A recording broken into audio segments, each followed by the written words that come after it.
السلام علیکم۔ آج جمعہ ہے، مئی کی 29 تاریخ۔ میں ہوں خالد حمید، خبروں کے ایک بلیٹن کے ساتھ۔ امریکہ اور ایران کے درمیان جاری کشیدگی کے تناظر میں ایک اہم سفارتی پیش رفت سامنے آئی ہے۔ وائٹ ہاؤس کے ذرائع کے مطابق دونوں ممالک کے درمیان جنگ بندی میں 60 روز کی توسیع کے معاہدے پر ابتدائی طور پر اتفاق کر لیا گیا ہے تاکہ باضابطہ مذاکرات کے لیے سازگار ماحول پیدا کیا جا سکے۔ تاہم امریکی صدر ڈونلڈ ٹرمپ نے تاحال اس معاہدے پر حتمی دستخط نہیں کیے ہیں، جس کے باعث اس کی باضابطہ حیثیت ابھی واضح نہیں ہو سکی۔ عرب میڈیا رپورٹس کے مطابق وائٹ ہاؤس نے اس بات کی تصدیق کی ہے کہ امریکہ اور ایران کے درمیان 60 روزہ مفاہمتی یادداشت MOU اور جنگ بندی کی توسیع سے متعلق اہم پیش رفت ہوئی ہے۔ دوسری جانب ایران کی نیم سرکاری خبر رساں ایجنسی تسنیم نے مذاکراتی ٹیم کے قریبی ذرائع کے حوالے سے دعویٰ کیا ہے کہ معاہدے کے فریم ورک کو ابھی حتمی شکل نہیں دی گئی ہے اور نہ ہی اس کی مکمل توثیق ہوئی ہے۔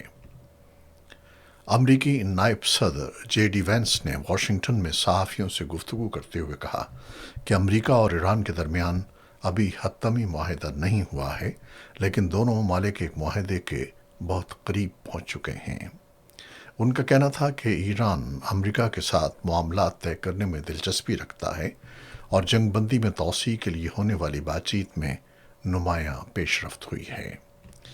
JD وینس نے مزید کہا کہ چند اہم نکات پر ابھی مذاکرات جاری ہیں اور صدر ڈونلڈ ٹرمپ اس وقت معاہدے کی منظوری دینے کے لیے تیار نہیں ہیں۔ ان کے مطابق مزید پیش رفت اور شرائط طے ہونے کے بعد ہی صدر ٹرمپ اس معاہدے کی توثیق کی پوزیشن میں ہوں گے۔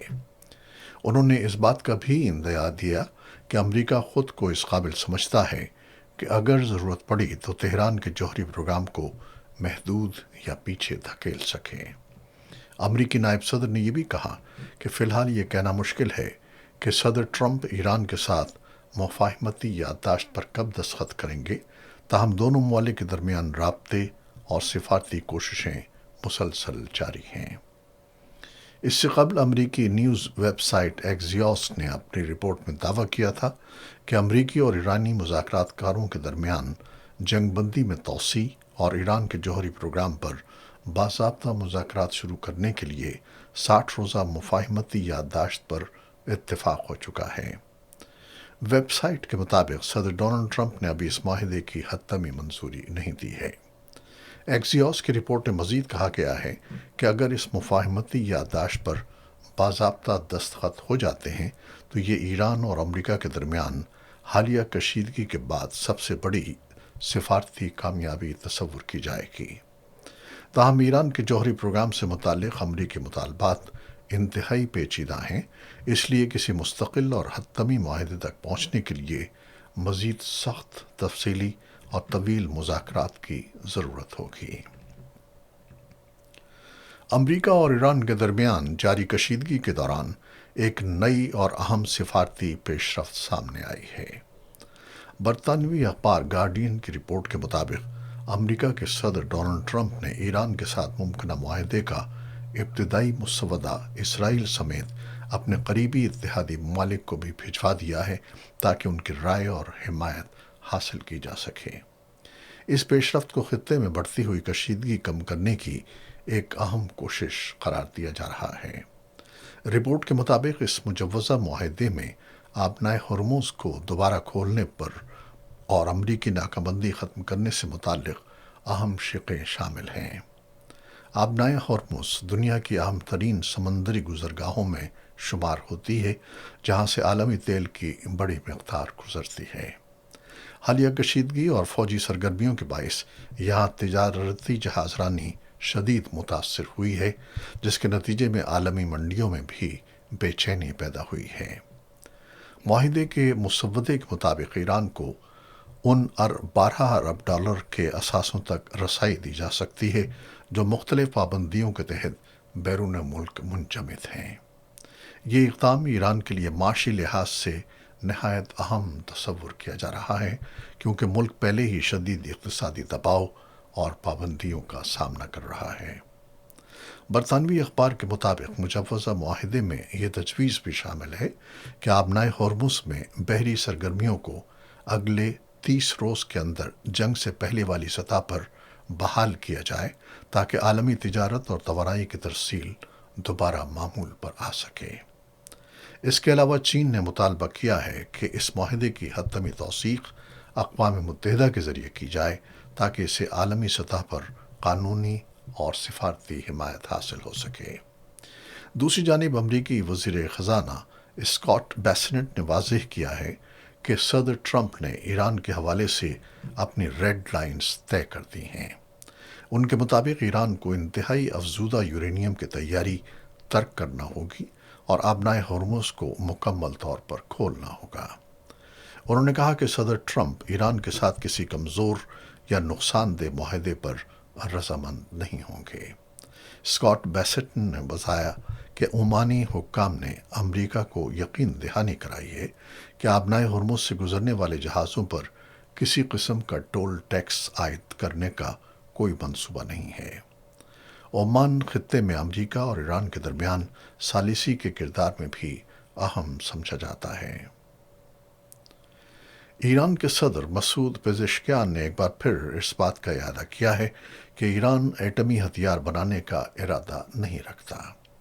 ایرانی سرکاری خبر رساں ایجنسی کے مطابق انہوں نے کہا کہ مشرق وسطیٰ میں عدم استحکام اور کشیدگی کا اصل ذمہ دار اسرائیل ہے۔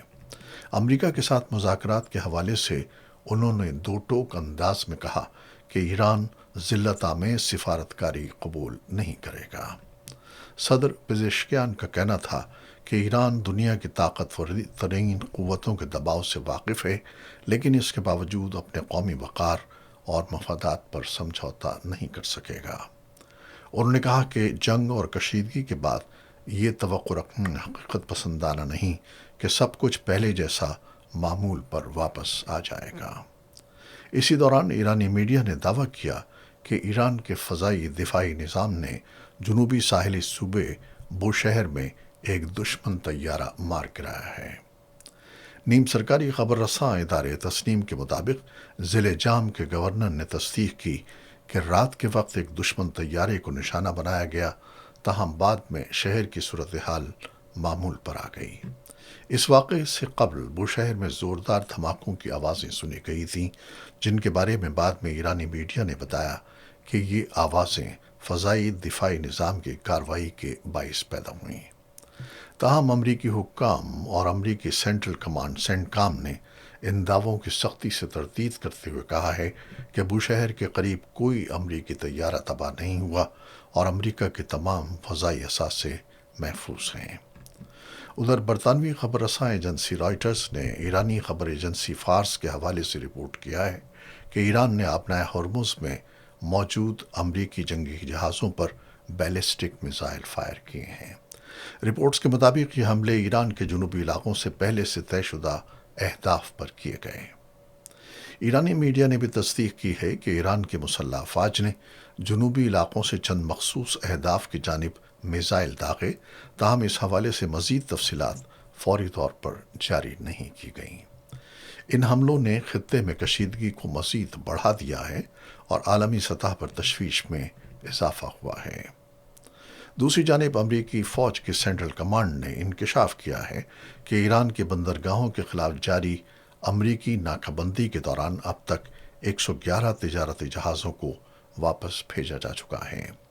سینٹکام کے مطابق اس کارروائی میں امریکی بحریہ کے 20 سے زائد جنگی جہاز حصہ لے رہے ہیں، جو آبنائے ہرمز اور اطراف کے سمندری علاقوں میں نگرانی اور ناکہ بندی کو یقینی بنا رہے ہیں۔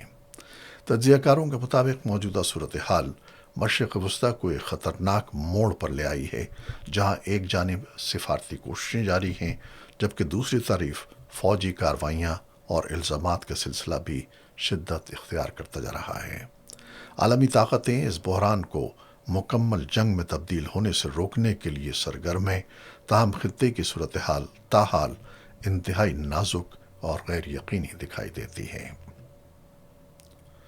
دنیا بھر میں جاری سیاسی، سفارتی اور عسکری کشیدگی کے دوران مشرق وسطیٰ، جنوبی ایشیا اور امریکہ سے کئی اہم پیش رفتیں سامنے آئی ہیں جنہوں نے عالمی سطح پر تشویش میں اضافہ کر دیا ہے۔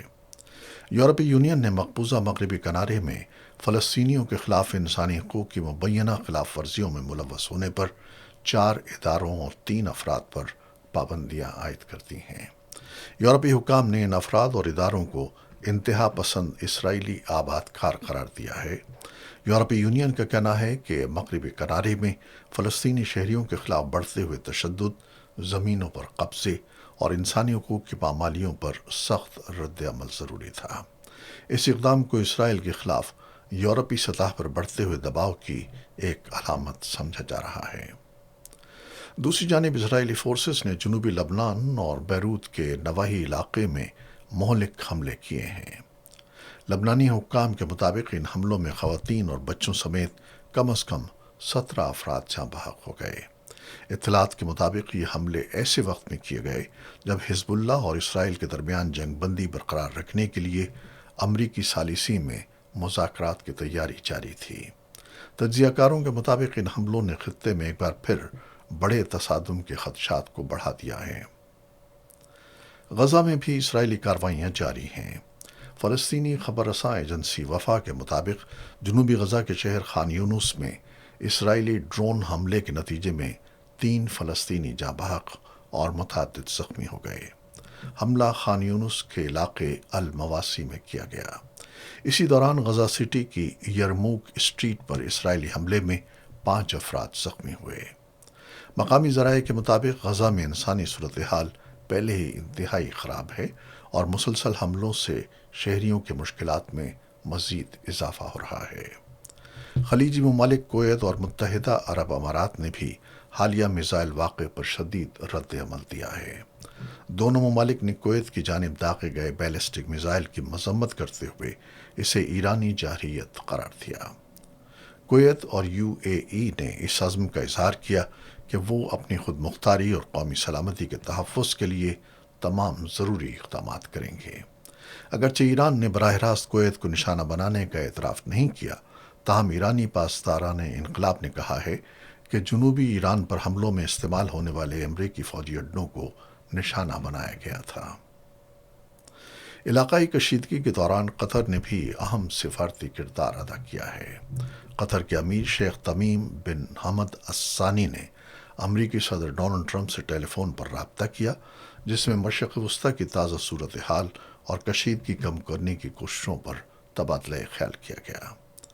قطر اس وقت امریکہ اور ایران کے درمیان جاری نازک جنگ بندی کو مستحکم کرنے کے لیے مذاکرات اور سفارتی رابطوں کی میزبانی کر رہا ہے۔ امریکہ کے اندر بھی ایران جنگ پر سیاسی اختلافات سامنے آ رہے ہیں۔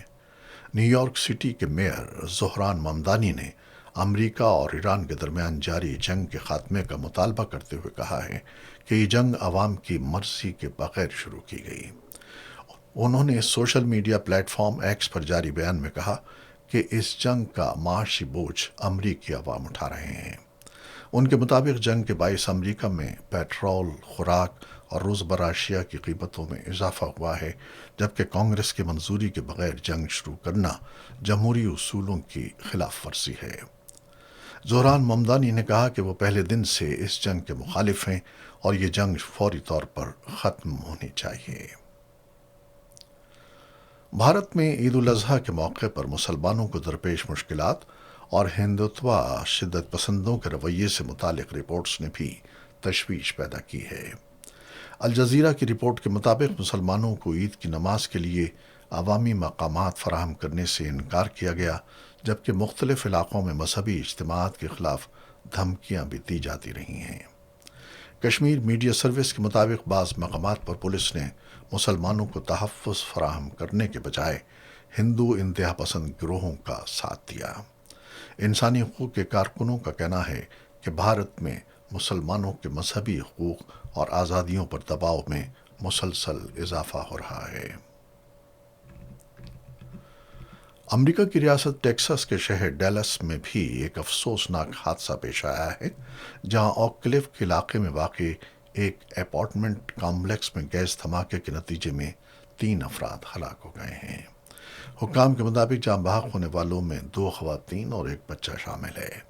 دھماکے کے بعد عمارت میں آگ بھڑک اٹھی، جس پر قابو پانے کے لیے بڑے پیمانے پر امدادی کارروائیاں کی گئی ہیں۔ کرکٹ۔ پاکستان اور آسٹریلیا کے درمیان ہونے والی اہم ون ڈے سیریز سے قبل آسٹریلوی ٹیم کو بڑا دھچکا لگا ہے، جہاں ٹیم کے کپتان مچل مارش انجری کے باعث پوری سیریز سے باہر ہو گئے ہیں۔ آسٹریلوی میڈیا رپورٹس کے مطابق مچل مارش کو ٹخنے میں تکلیف کے باعث آرام کا مشورہ دیا گیا ہے، جس کے بعد انہیں اسکواڈ سے خارج کر دیا گیا ہے۔ آسٹریلیا نے مچل مارش کی جگہ نوجوان آل راؤنڈر کوپر کینولی کو ون ڈے اسکواڈ میں شامل کر لیا ہے۔ کوپر کینولی کو حالیہ ڈومیسٹک کارکردگی کی بنیاد پر ٹیم میں موقع دیا گیا ہے، اور کرکٹ ماہرین کے مطابق وہ آسٹریلوی ٹیم کے مستقبل کے اہم کھلاڑیوں میں شمار کیے جا رہے ہیں۔ پاکستان اور آسٹریلیا کے درمیان 3 میچوں پر مشتمل ون ڈے سیریز کا پہلا میچ 30 مئی کو راولپنڈی کرکٹ اسٹیڈیم میں کھیلا جائے گا، جبکہ باقی 2 میچز لاہور میں منعقد ہوں گے۔ دونوں ٹیموں کے درمیان یہ سیریز نہ صرف شائقین کرکٹ بلکہ عالمی کرکٹ حلقوں کی بھی خاص توجہ کا مرکز بنی ہوئی ہے۔ یہ تھی وہ خبریں جو یوٹیوب چینل پر ہم نے آپ کے لیے پیش کی ہیں۔ آپ ہمارے چینل کو دیکھتے ہیں، شیئر کرتے ہیں، پسند کرتے ہیں، اور اپنے کمنٹس میں اپنی محبتوں کا اظہار کرتے ہیں، جس کے لیے ہم آپ کے بے حد ممنون ہیں۔ اپنی ان کاوشوں کو، ان محبتوں کو جاری رکھیے گا۔ خالد حمید کو اب اجازت دیجیے گا۔ اللہ حافظ۔